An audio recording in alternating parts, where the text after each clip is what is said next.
Hello everyone, welcome to teachers Mantra. मैं हूं कविता राजपूत और हम डिस्कस कर रहे हैं साइंस। तो देखिए, साइंस में जो हमने कल टॉपिक डिस्कस किया था वो हमने डिस्कस किया था रिफ्लेक्शन ऑफ लाइट, यानी कि प्रकाश का परावर्तन। और आज जो हम डिस्कस करने जाएंगे वो होगा रिफ्रैक्शन ऑफ लाइट। क्या होगा? रिफ्रैक्शन।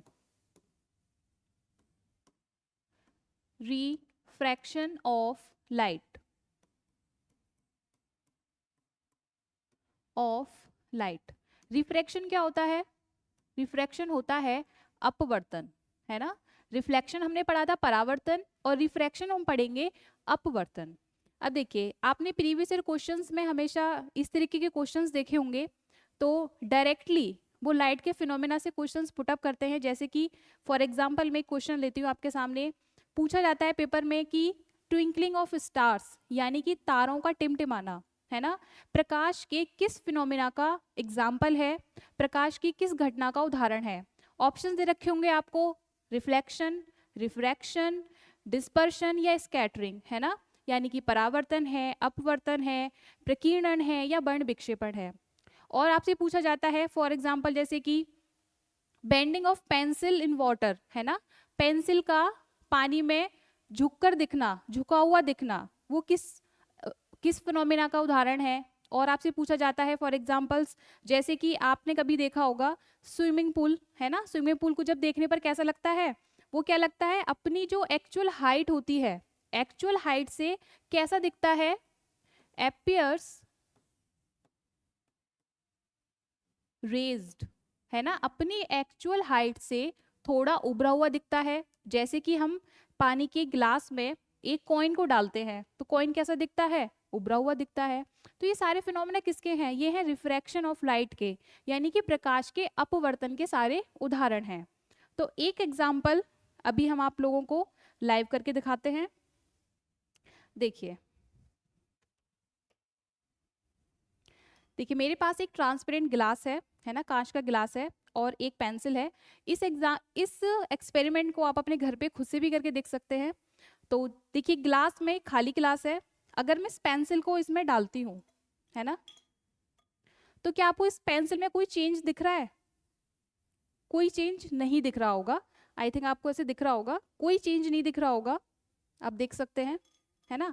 लेकिन अगर मैं इस ग्लास में वाटर डालती हूँ,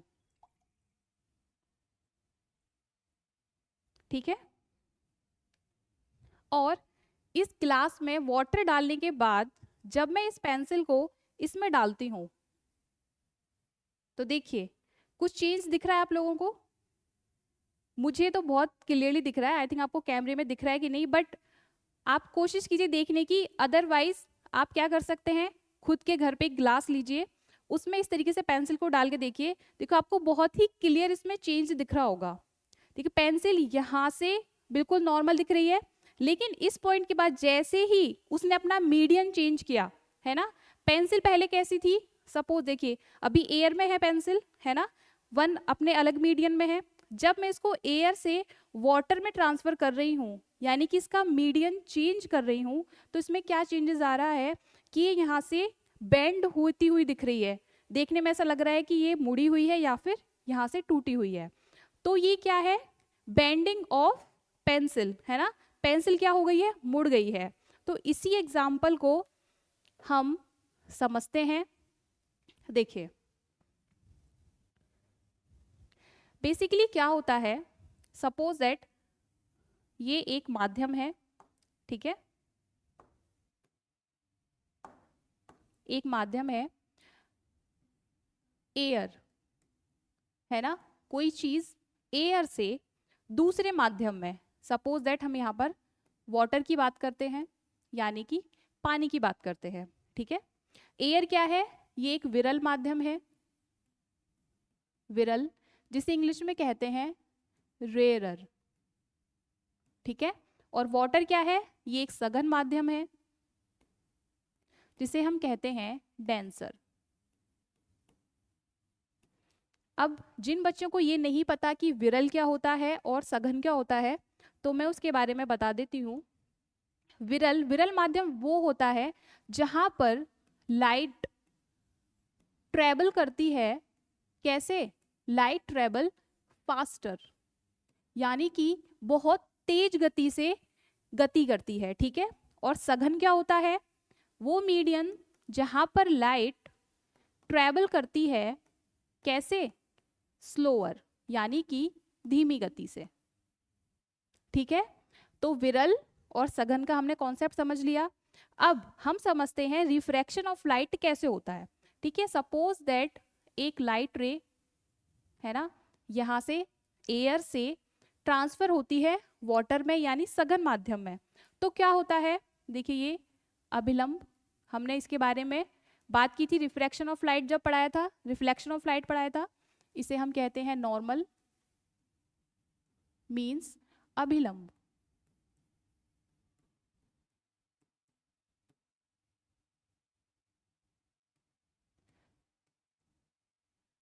अभिलंब, देखिए जब प्रकाश की किरण एक माध्यम से दूसरे माध्यम में प्रवेश करती है, दूसरे माध्यम में जाती है, तो उसके साथ क्या होता है? देखिए अगर सपोज दैट उसकी गति में कोई चेंज नहीं होता, तो क्या होता? ये लाइट रे कुछ इस तरीके से आती ना।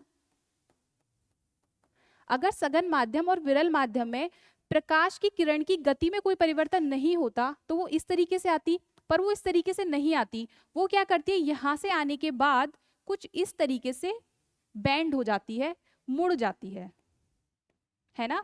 ये क्या बनेगा? हमारा एंगल आई, जिसके बारे में हमने बात किया था। ये क्या है? Angle of incidence.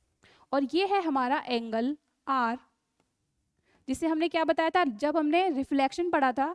तो ये क्या था? Angle of reflection. लेकिन अब हम यहाँ पर रिफ्रैक्शन पढ़ रहे हैं, तो ये होगा हमारा एंगल ऑफ रिफ्रैक्शन, है ना। तो देखिए इस केस में क्या होता है कि प्रकाश की किरण जब विरल माध्यम से सघन माध्यम में एंटर होती है, तो वो क्या होती है? अभिलंब की तरफ मुड़ जाती है। क्या होता है? अभिलंब की तरफ मुड़ जाती है।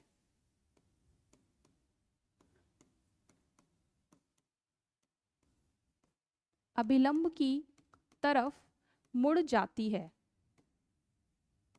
यानी कि बेंडिंग टुवर्ड्स नॉर्मल, ठीक है। अभिलंब की तरफ मुड़ना, ये बात हो रही है जब घटना या फिनोमिना हो रहा है हमारा एयर से वाटर में, या फिर हम कह सकते हैं रेयरर से डेंसर में, यानी कि विरल माध्यम से सघन माध्यम की ये घटना है। तो इसमें क्या क्या कंडीशन होंगी?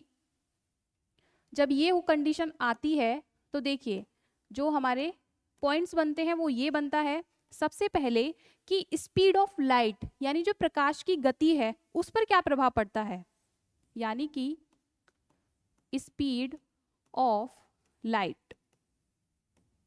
स्पीड ऑफ लाइट क्या हुआ था? स्पीड ऑफ लाइट क्या हो गई थी? कम हो गई थी। तो स्पीड ऑफ लाइट क्या हो जाती है? कम हो जाती है।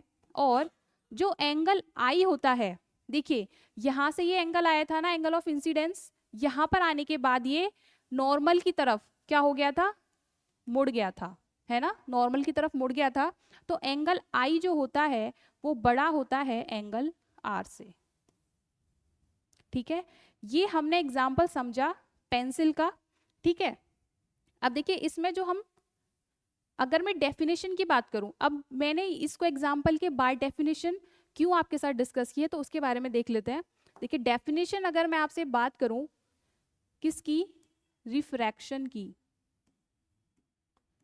यानी कि अपवर्तन की। तो क्या होगा? जब प्रकाश की किरणें एक माध्यम से दूसरे माध्यम में पहुंचती हैं, तो उन प्रकाश किरणों का मुड़ जाना, है ना, बेंडिंग ऑफ लाइट रेज क्या कहलाता है? रिफ्रैक्शन कहलाता है ना। क्या होता है? ये प्रोसेस क्या है कि bending of light rays when it travel from one medium to another medium, यानी कि प्रकाश की किरणों का एक माध्यम से दूसरे माध्यम में जाने पर मुड़ जाना क्या कहलाता है? प्रकाश का अपवर्तन कहलाता है, रिफ्रैक्शन कहलाता है ना? ये क्या है? Bending of light. और हमने क्या डिस्कस किया था? रिफ्लेक्शन में क्या डिस्कस किया था? रिफ्लेक्शन। रिफ्लेक्शन में क्या डिस्कस किया था हमने? वो क्या था? Bouncing back of light rays. अब यहां पर आपको जो डिफरेंस है वो समझ में आ गया होगा कि जो रिफ्लेक्शन था, परावर्तन था, वो क्या था? जब प्रकाश की किरणें किसी सरफेस से टकराकर वापस उसी माध्यम में लौट जाती थी तो वो क्या था? वो था हमारा रिफ्लेक्शन। और रिफ्रैक्शन क्या है? बेंडिंग ऑफ लाइट रेज, यानी कि प्रकाश की किरणों का एक माध्यम से दूसरे माध्यम में जाने पर मुड़ जाना। आई थिंक आप लोगों को ये डेफिनेशन याद हो गई होगी। तो देखिए, हमने रिफ्रैक्शन के बारे में डिस्कस किया और हमने देखिए जब रिफ्लेक्शन की बात हुई थी तो हमने बताया था कि जो आपके मिरर्स थे, है ना, वो क्या थे? गुड कंडक्टर्स थे, है ना, अच्छे परावर्तक थे। तो अब बात जो हम करेंगे वो क्योंकि हम बात रिफ्रैक्शन की कर रहे हैं तो हम बात करते हैं, देखिए बात जब रिफ्रैक्शन की हो रही है तो हम बात करेंगे लेंस की। किसकी? लेंस की, है ना। जो मिरर्स थे उन्होंने क्या प्रॉपर्टी शो की थी? रिफ्लेक्शन की। और जो ये आपके लेंस होते हैं ये बेस्ट प्रॉपर्टी शो करते हैं रिफ्रैक्शन की।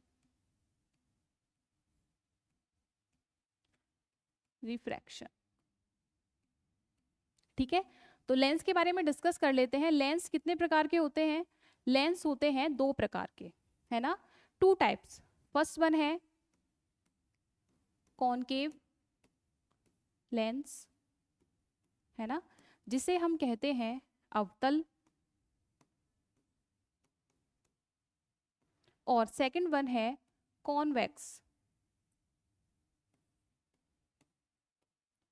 कॉन्वेक्स जिसे हम कहते हैं उत्तल, दैट इज उत्तल। अब लेंस के बारे में बात करते हैं, है ना। आप सभी लोगों ने अपने घरों में देखा होगा, बहुत सारे खुद भी लोग यूज करते होंगे, चश्मे यूज करते हैं ना आप लोग। तो चश्मों में लेंस होते हैं। तो लेंस का यूज क्यों करते हैं? सिर्फ फैशन के लिए यूज करते हैं? फैशन के लिए भी यूज करते हैं, लेकिन जो हमारी आईज में जब कोई डिफेक्ट्स आ जाते हैं, है ना, कुछ डिजीज हो जाते हैं, कोई डिफेक्ट्स आ जाते हैं, तो उनके क्योर के लिए हम किसका यूज करते हैं? लेंसेज का यूज करते हैं।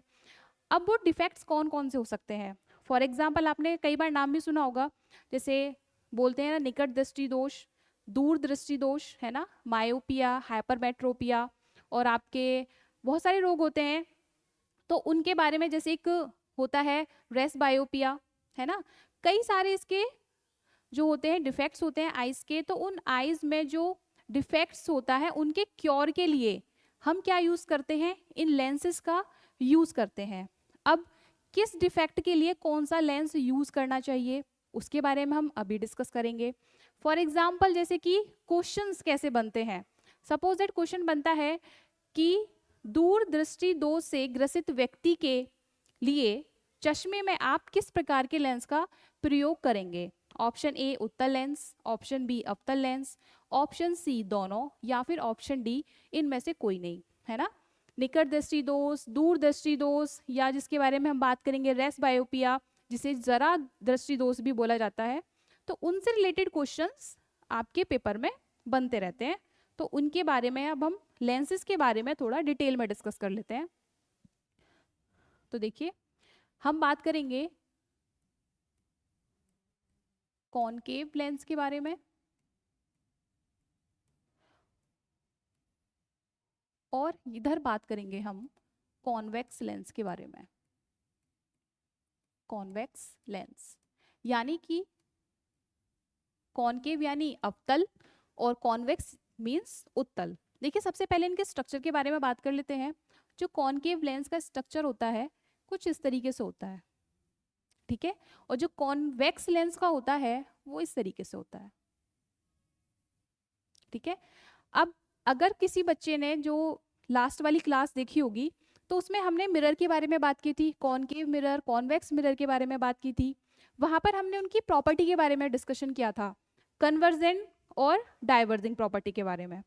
तो यहाँ पर जो है वो मिरर से जस्ट अपोजिट है, यानी कि जो कॉनकेव लेंस होते हैं इनकी प्रॉपर्टी क्या होती है, इनकी प्रॉपर्टी ये होती है कि ये लाइट रेज हैं, है ना, ये इनको क्या करते हैं, स्प्रेड करते हैं, है ना। तो जो कॉनकेव लेंस होते हैं इनकी जो प्रॉपर्टी होती है वो होती है डाइवर्जिंग, डाइवर्जिंग प्रॉपर्टी। कौन सी प्रॉपर्टी शो करते हैं, ये शो करते हैं डाइवर्जिंग प्रॉपर्टी। डाइवर्जिंग क्या था, डाइवर्जिंग था किरणों को फैलाना, किरणों को फैलाना, डाइवर्जिंग था। और जो कॉन्वेक्स लेंस है यानी कि जो उत्तल लेंस है उसकी प्रॉपर्टी क्या होती है कि ये आने वाले सारे लाइट रेज को क्या करते हैं, किसी एक पॉइंट पर मिला देते हैं, किसी एक पॉइंट पर मिला देते हैं। तो ये प्रॉपर्टी क्या कहलाती है, ये प्रॉपर्टी कहलाती है converging property, converging property. Converging property means किरणों को एक बिंदु पर मिलाना, एक बिंदु पर मिलाना। डाइवर्जिंग क्या है, किरणों को फैलाना, और कन्वर्जिंग है किरणों को एक बिंदु पर मिलाना। तो बेसिकली ये कॉनकेव लेंस की स्ट्रक्चर है, कुछ इस तरीके से होती है, और ये डाइवर्जिंग प्रॉपर्टी शो करते हैं। कॉन्वेक्स लेंस का स्ट्रक्चर कुछ इस तरीके से होता है और ये कन्वर्जिंग प्रॉपर्टी शो करते हैं। अब बात कर लेते हैं जो आई डिफेक्ट्स होते हैं, है ना। तो देखिए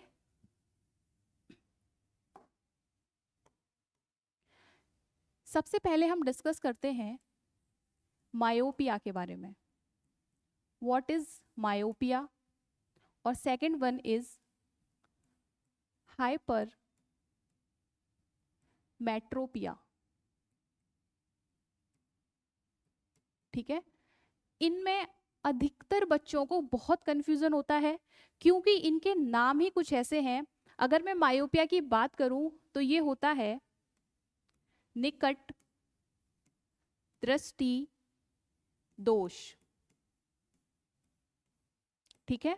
निकट दृष्टि दोष मींस मायोपिया। हाइपरमेट्रोपिया जो होता है ये होता है दूर दृष्टि दोष,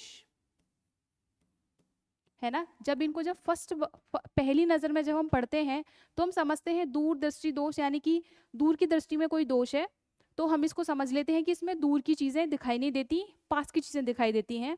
और निकट दृष्टि दोष में हम अपना क्या परसेप्शन बना लेते हैं कि निकट दृष्टि दोष है यानी कि इसमें निकट की चीजें दिखाई नहीं देती होंगी, इसमें दूर की चीजें दिखाई देती होंगी। तो देखिए इनको याद करने का जो सबसे इजीएस्ट तरीका है वो ये है कि कभी भी इनके नाम पर नहीं जाना है, ठीक है। इनके नाम से हमेशा अपोजिट जाना है, हमेशा अपोजिट जाना है। अब देखिए सीखते हैं कैसे। देखिए निकट दृष्टि दोष, आप एक से दो बार बोलिए निकट दृष्टि दोष। कहीं ना कहीं सुनने में ऐसा लग रहा है ना कि निकट दृष्टि दोष मतलब कि निकट की जो दृष्टि है उसमें कहीं ना कहीं दोष है ना। और दूर दृष्टि दोष यानी कि दूर की दृष्टि में कोई दोष है। इस नाम के अकॉर्डिंग तो हमें ऐसा ही समझ में आ रहा है, लेकिन हमने क्या बोला, नाम के अपोजिट जाना है, ठीक है। तो ये जो निकट दृष्टि दोष है इसमें क्या होता है कि आपको पास की वस्तुएं तो दिखाई देती हैं, पास की वस्तुएं दिखाई देती हैं,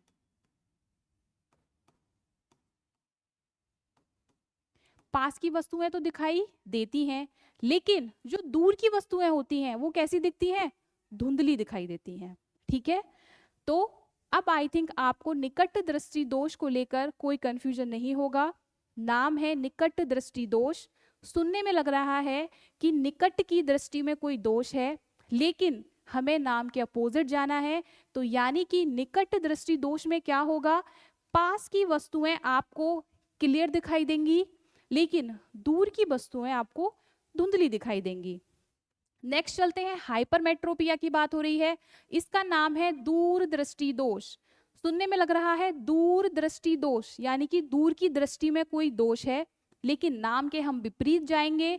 तो इसमें क्या होता है कि हमें दूर की वस्तुएं साफ दिखती हैं, दूर की वस्तुएं साफ दिखती हैं, लेकिन जो पास की वस्तुएं होती हैं, पास की वस्तुएं होती हैं वो कैसी दिखती हैं, वो दिखती हैं धुंधली।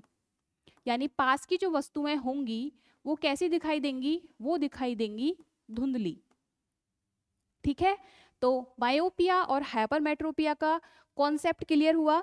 देखिए अभी एट द टाइम अगर कंफ्यूजन हो रहा है तो इस वीडियो को देखने के बाद 1 से 2 बार जब आप इस चीज़ को रिवाइज करेंगे तो आपको बहुत अच्छे से क्लियर हो जाएगा कि निकट दृष्टि दोष मतलब निकट की दृष्टि में दोष है या नहीं है ना, उस नाम के विपरीत हमें जाना है। तो निकट दृष्टि दोष में क्या होगा, पास की वस्तुएं दिखाई देंगी, दूर की वस्तुएं धुंधली दिखाई देंगी।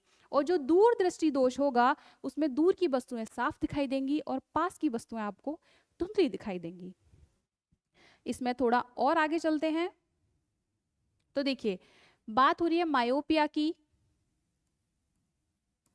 और हाइपरमेट्रोपिया की। ठीक है, मायोपिया और हाइपरमेट्रोपिया।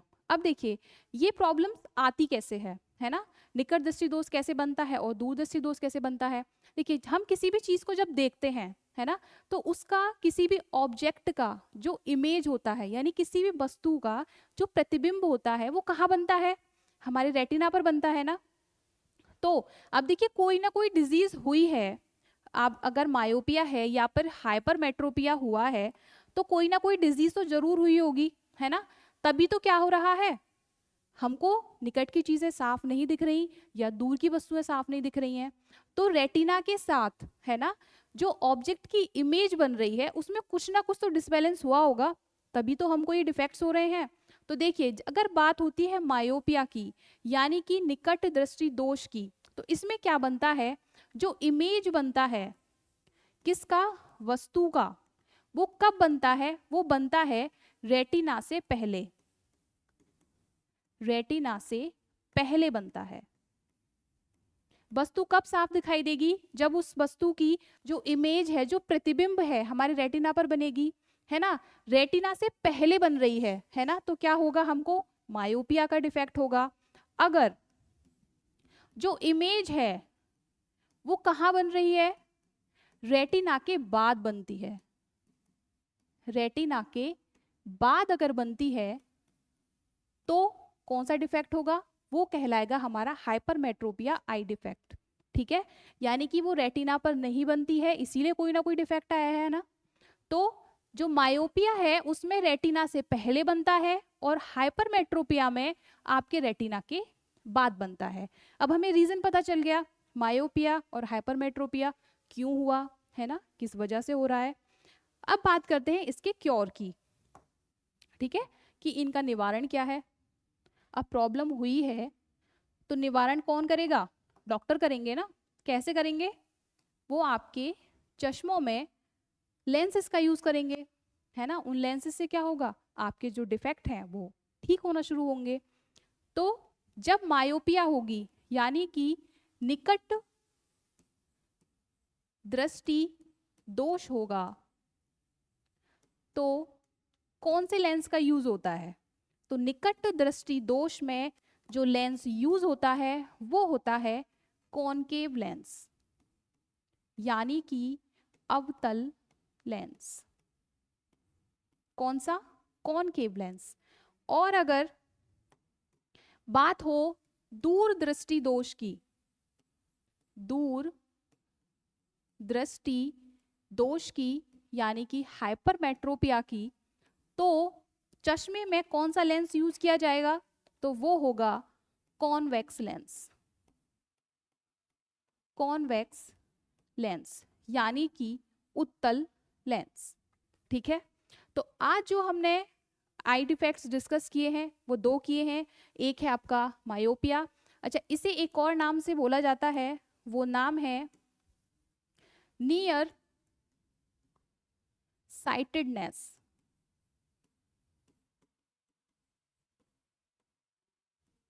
ठीक है, दैट इज निकट दृष्टि दोष। और हाइपरमेट्रोपिया को क्या बोला जाता है?